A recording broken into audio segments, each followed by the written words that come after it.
Bonjour à tous, j'espère que vous allez bien. On se retrouve pour le brief du jeudi 20 février 2025. On se fera un petit point Bitcoin, Ethereum. Vous avez choisi dans les commentaires l'analyse de Telcoin aujourd'hui. Je remets du coup en jeu AAV contre FTM. C'est à vous de décider. Et le coin qui reviendra le plus dans les commentaires gagnera l'analyse. Et également, n'hésitez pas à me proposer d'autres altcoins que je pourrais analyser. Je vous reparle du mentorship. Les premiers accès ont été envoyés. Pour l'obtenir, c'est très simple. C'est le premier lien en commentaire épinglé. Ça vous ramène sur cette page, vous vous inscrivez sur Bitget via notre lien partenaire et les conditions d'éligibilité sont très simples. Il vous suffit simplement d'avoir validé votre KYC et d'avoir fait un trade d'une valeur d'au moins $100 ou 100 USDT. Et une fois que ces conditions sont remplies, vous pourrez obtenir le mentorship et pour ce faire, il vous faudra juste aller ici, la meilleure formation de trading crypto, vous cliquez sur obtenir gratuitement, vous mettez votre email, votre identifiant Bitget, vous cliquez sur recevoir gratuitement ton accès à la formation et quelques jours plus tard, le temps que les accès se créent, vous recevrez l'accès à la formation gratuite et en plus de ça, l'accès au mentorship qui s'ajoutera automatiquement si vous êtes éligible. Si vous n'êtes pas éligible, vous n'avez pas tradé sur la plateforme, malheureusement, ça ne fonctionnera pas. Donc c'est la seule condition pour obtenir le mentorship. Une fois que vous l'avez, je continuerai d'ajouter des cours, je rajouterai des sessions de trading, etc., etc. Et j'en ferai une vidéo, mais je vous parlerai d'un accès sur le Discord qui vous sera débloqué potentiellement à l'avenir pour qu'on puisse justement être entre membres, etc., etc., du mentorship. Alors, pour revenir sur Bitcoin ici, alors on a bien eu la validation du breaker, donc on a bien pour l'instant cette semaine trouvé notre bottom sur le Previous Weekly Low. Il y avait des probabilités que ce soit le cas. Le marché a bien formé le breaker bullish ici. On n'a pas été rejeté dans le dernier fair value gap. On a bien débordé cette zone, ce qui valide bien notre breaker ici. Et on voit que quand le breaker s'est formé, il a été retravaillé avec une petite prise de stop et on a envoyé le mouvement haussier juste là. Et du coup, on a atteint le premier objectif. Ok, il y a toujours objectif par objectif, palier par palier. Donc on avait vu qu'on avait laissé 5 sommets derrière nous, daily, on en a pris 1, 2 et le troisième ici, mais bon, c'est 2 sommets baissiers, un sommet haussier. En tout cas, on a pris 3 plus haut journalier et on est dans notre fair value gap daily ici. Et vous voyez le prix là, ce matin, il est en train de se faire rejeter dans cette zone. Alors c'est normal, il va falloir qu'on consolide un peu dans cette zone éventuellement. Et donc ça pourrait être la fin du rebond. C'est-à-dire que moi je fonctionne toujours comme ça et dans le mentorship je vous l'explique, de point A en point B. Une fois qu'un point, le point B a été trouvé, ok, hop, un nouveau point A se crée pour trouver un nouveau point B. Et une fois que le point B est trouvé, le prix se retourne pour aller chercher un nouveau point A, etc., etc. Et le fair value gap daily, c'est potentiellement un point B. Ok, donc ça c'est point B, point d'interrogation, c'est comme ça que je vois les choses. C'est-à-dire qu'ici, il y a des chances que éventuellement le prix se retourne malheureusement et qu'on reparte à la baisse pour aller chercher sous les 93 200 et faire de nouveau plus bas. L'objectif serait même d'aller sous les 91 130 $. Pour l'instant, il n'y a rien qui confirme que le marché se retourne ici. Là, je suis en 1 heure, pour moi, il n'y a rien. Je suis en 5 minutes, il n'y a pas grand-chose à part de la consolidation. Mais c'est une zone potentielle. Si jamais le prix ne se retourne pas ici, on ira chercher ce qu'on appelle le Previous Weekly High, donc le plus haut sommet de la semaine passée. On est venu chercher le plus bas. Quand vous regardez votre bougie en weekly, on voit qu'on a ouvert la semaine à la baisse. Vous vous en souvenez, lundi, mardi, c'était baissier pour aller chercher le plus bas de la semaine passée, jusque mardi, ici. Et mercredi, journée haussière, et jeudi on verra si c'est une journée haussière ou pas. Mais on voit que on a ouvert ici à 96 066 $ la semaine. On a été faire un plus bas, donc lundi, mardi on a piégé les vendeurs. On est parti chercher le plus bas de la semaine passée. Très belle réaction, et là si on clôture comme ça, on aura une bougie haussière cette semaine, mais là ce qu'il faut comprendre, c'est que tous ceux qui ont shorté du lundi jusqu'au mardi sont bloqués. C'est-à-dire que là, il n'y a que des gens en short qui sont coincés. Et ça, on l'avait vu.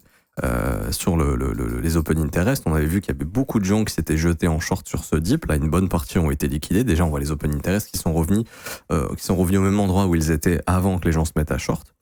Et donc, potentiellement, le marché peut se retourner dans ce plus bas, enfin dans ce plus haut de lundi, donc ce qu'on appelle le Monday High, et ce qui couvre un fair value gap baissier.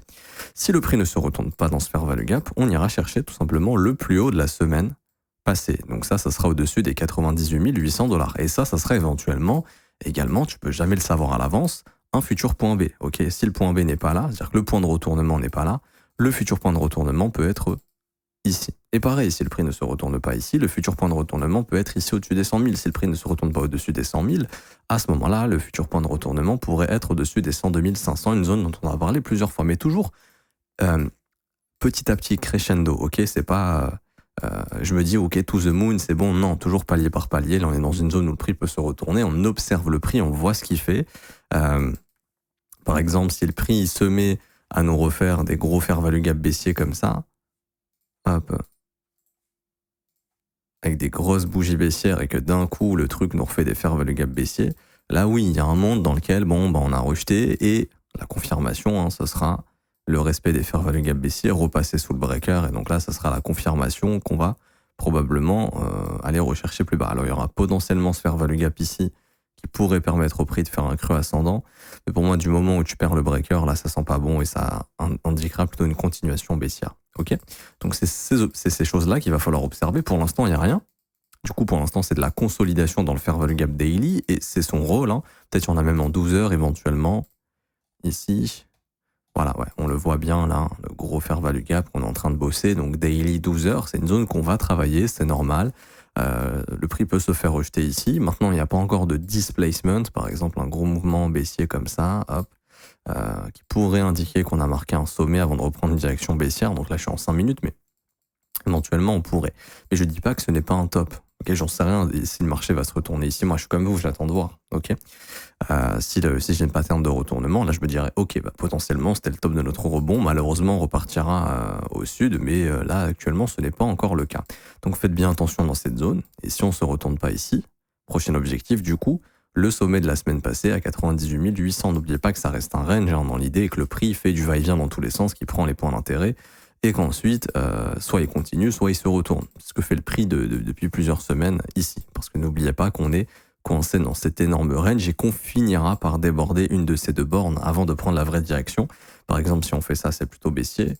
Si on fait ça, on serait vraiment plutôt dans quelque chose d'haussier. Ok.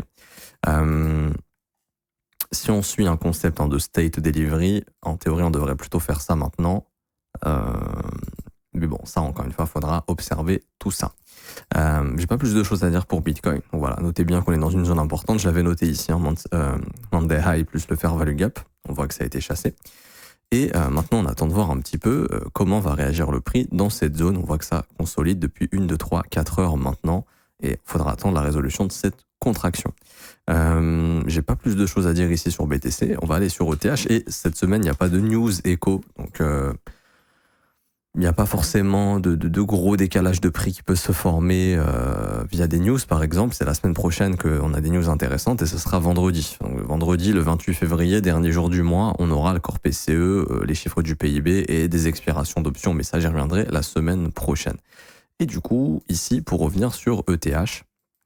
Alors, ETH, lui, on en avait parlé, pareil, il a été à atteindre en début de semaine son previous weekly high, on s'est fait rejeter, on est venu chercher le Mandelo, c'était notre objectif, réintégration, et là, on a formé également le breaker sur Ethereum ici. Donc les deux ont formé leur breaker, très bien.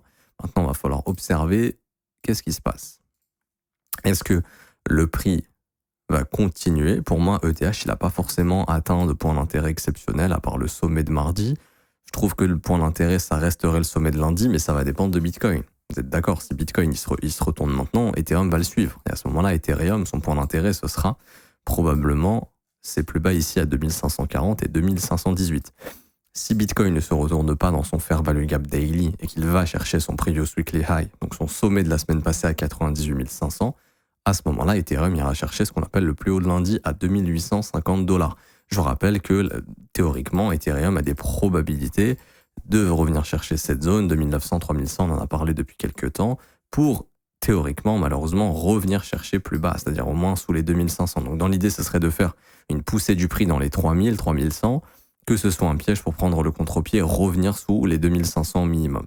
Ce n'est pas à exclure, ce n'est pas impossible de faire ce genre de manipulation, entre guillemets, c'est un concept, consolidation, manipulation, expansion, pour revenir bosser encore une fois cette mèche. Alors il y a un concept qui est assez intéressant, c'est le seuil médian de la mèche ici. Hop, juste là, pour l'instant, qui est maintenu. Tant qu'on ne vient pas s'installer sous le seuil médian de cette mèche, théoriquement, il y a tout ce qu'il faudrait pour aller chercher cette zone de fair value gap en premier, et après de éventuellement revenir prendre les stops ici, une fois qu'on a poussé cette zone, de revenir prendre les stops qui sont accumulés ici pour revenir tester le seuil médian. Et là, si le seuil médian est maintenu, on pourrait définitivement poser un bottom. Si le seuil médian n'est pas maintenu, on pourrait malheureusement faire une continuation baissière. Pareil sur Bitcoin, j'en ai pas parlé, mais je reviens dessus rapidement.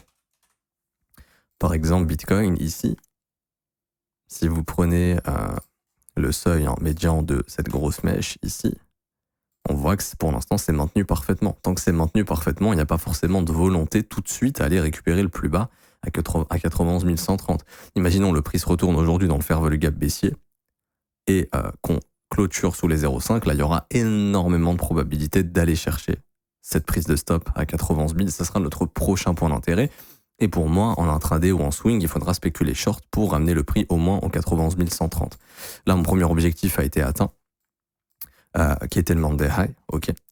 Mon prochain objectif, c'est le Previous Weekly High, tout simplement. Et du coup, je reviens sur ETH. Et ETH, c'est exactement la même chose, parce que lui aussi, il a des zones à rebosser. Et là, c'est pas n'importe quelle zone, c'est aussi du Fair Value Gap Weekly. Donc là, c'est un sommet weekly qu'on a ici.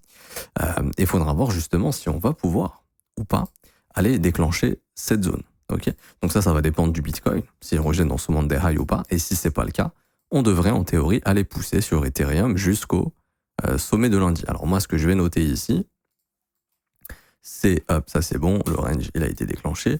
Ce qui va m'intéresser, c'est ce mouvement, parce que là, il y a un displacement qui s'est formé, un mouvement assez impulsif après une prise de liquidité. Et ce qui va m'intéresser, ça va être la zone 0,5-0,75. Là, on est dans une zone où, théoriquement, on peut se retourner sur ETH. Ok, ça voudrait dire que le marché est venu déclencher en début de semaine le sommet de la semaine passée, et que ça, c'est le top actuellement de notre semaine, et que tout ce qui revient proche du sommet, malheureusement, nous ramènera plus bas. Et ça, c'est au cas où BTC se retourne dans sa zone. Ok, c'est pour ça que je fais attention à ce qui se passe ici, parce qu'on pourrait éventuellement se retourner sur Ethereum si Bitcoin se retourne, parce qu'on est dans une zone propice où on pourrait se retourner.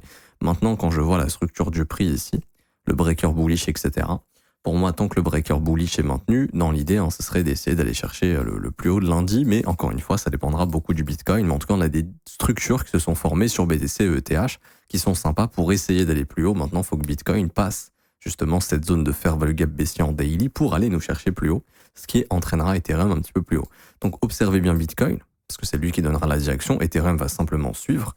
Et aussi observez bien les indices américains qui sont toujours en train de consolider dans leur zone de fair value gap ici, qu'on n'arrive pas encore à passer. Là, il manque, on est venu combler le fair value gap à 100%, on est en train de consolider dans cette zone, c'est normal. Bon, dans l'idée, ce serait quand même de se dire, on va aller chercher, pour moi, toutes les attaques baissières sous la TH du Nasdaq sont des pièges. Je pense que là, au vu de la consolidation qu'on est en train de faire, le marché va se faire un malin plaisir d'aller pousser au niveau de la TH, au-dessus des 22 433. Et là, il faudra voir à ce moment-là, est-ce que le Nasdaq, je l'ai déjà expliqué, est-ce que le Nasdaq va accepter et faire une continuation, auquel cas ça serait positif pour que Bitcoin puisse continuer son short squeeze, ou malheureusement, est-ce que le Nasdaq va faire ça et se faire rejeter? Franchement, si on fait ça, je vous le dis, c'est pas bon pour l'écosystème crypto, parce que si tu as un Nasdaq qui fait ça, qui repart à la baisse, ses prochains points d'intérêt, ce sera des baisses d'au moins 7-8%. 7-8% de baisse sur les indices, c'est de la baisse aussi sur les crypto-monnaies. Donc ça, il faudra observer ce qui se passera sur les indices. Également, pour l'instant, on peut dire que ce qui se passe sur les cryptos, en tout cas sur Bitcoin, c'est qu'un short squeeze, parce qu'on voit du côté des ETF qu'il n'y a pas d'inflow encore. C'est-à-dire qu'il n'y a pas vraiment de demande sur le spot. Ce qu'a fait le prix ici, en fait, pour le moment, c'est juste liquider les shorters de bottom. Ça, c'était dans l'intérêt des exchanges de faire ce genre de mouvement. Beaucoup de leurs clients sont venus short ici, il y a une liquidation de ces shorts-là, mais il n'y a pas forcément de réelle demande sur le marché spot pour pousser les prix plus haut, pour l'instant. En tout cas, vis-à-vis des ETF. Après, peut-être qu'il y a de la demande sur le spot de Coinbase, Binance, etc. Mais du côté des ETF, il n'y a pas forcément de demande pour le moment. C'est pour ça que, par exemple, il y a peut-être des institutions qui attendent que Bitcoin aille casser, que le Nasdaq, casse son ATH et reprenne une vague haussière pour se dire, ok, c'est bon, les indices repartent à la hausse, on peut respéculer sur les crypto-monnaies à la hausse. Moi, ce que je vois, par exemple, ici, sur le code, c'est un outil qui est très puissant, qui permet de lire un petit peu l'exposition institutionnelle sur le CME. Moi, de ce que je vois ici, c'est des institutions qui ont un désintérêt pour le Bitcoin.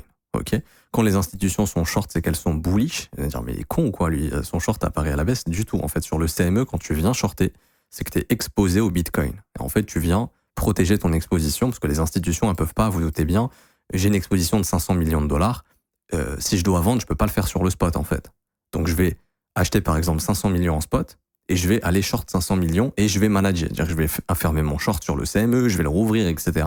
pour prendre mes bénéfices, pour ajuster mon risque et mon exposition. C'est ça du hedge, hedge fund. Le but d'un hedge fund, c'est de pouvoir se hedger en quelques secondes si besoin. Si par exemple il y a une catastrophe, les mecs, faut qu'ils puissent agir sur un marché qui est liquide. Un marché qui est liquide, c'est pas le marché spot, ça va être le marché des contrats dérivés, notamment ici du CME, qui n'est pas super liquide, mais qui est un dérivé du spot. Donc tu peux envoyer du volume sans trop décaler le prix. Et donc par exemple, quand ils sont super short ici, ça annonce du to the moon, tout simplement. Regardez à chaque fois que les mecs sont short, to the moon. Les mecs sont short, to the moon, parce qu'ils sont exposés justement, ils couvrent des expositions qu'ils ont. Et là, de ce qu'on voit, c'est qu'on est plutôt sur un delta neutre. On est proche des zéros. C'est-à-dire que même les institutions actuellement, elles n'ont pas forcément d'exposition sur Bitcoin. On voit ici que les mecs ont fermé leur position, c'est-à-dire qu'ils avaient des shorts ouverts, donc une exposition longue, qu'ils ont commencé à fermer. Donc c'est-à-dire qu'il y a des institutions qui ont pris des profits ici. Par exemple, c'est la même chose qui s'était passé au top. Les institutions étaient très exposées au Bitcoin sur ce rallye, et là, le 25 octobre, il y a eu un gros switch où ces institutions ont pris énormément de profits ici, et ensuite on a eu le bear market. Donc là, je dis pas qu'on rentre en bear market, loin de là, pour moi c'est pas le cas.